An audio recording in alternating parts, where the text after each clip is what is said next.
রাধে রাধে প্রিয় ভক্ত, এই মুহূর্তে আমি রয়েছি ভুবনেশ্বরের ভগবান শিব শঙ্করের লিঙ্গরাজ মন্দিরকে আপনাদের দর্শন করাবো।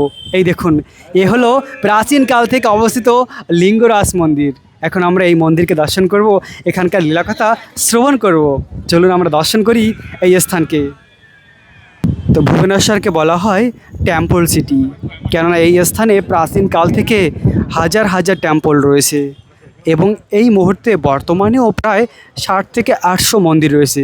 আর ভুবনেশ্বরের মধ্যে সবথেকে প্রাচীন মন্দিরের মধ্যে এটি একটি লিঙ্গরাজ মন্দির, মহাদেব শিব শঙ্করের। এই স্থানে মহাদেব শিব শঙ্কর বিরাজমান। দেখুন, এই সেই মহাদেবের মন্দিরটি। তো মহাদেব হলো ভগবানের অত্যন্ত প্রিয় ভক্ত, তাই তো মহাদেবকে বলা হয় বৈষ্ণবানাম যথা শম্ভু, সমস্ত বৈষ্ণবদের মধ্যে সর্বশ্রেষ্ঠ মহাদেব। তো এই পুরো স্থানটিকে দর্শন করুন। এই দিক থেকে রয়েছে ভুবনেশ্বরের যে রাস্তা, আর ওই দিক থেকে প্রবেশ করা যায়।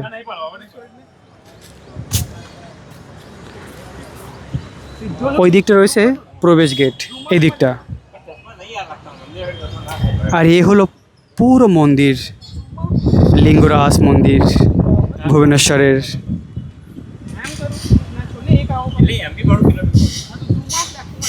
তো বলা হয় যে যখন কেউ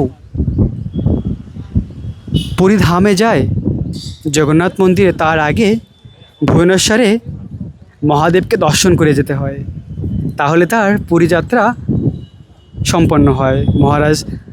মহাদেব থেকে পারমিশন নিয়ে তাকে প্রার্থনা করে প্রণাম করে তারপরে পুরীধাম যেতে হয়। তো প্রাচীন কাল থেকে রয়েছে এই লিঙ্গরাজ ভুবনেশ্বরে।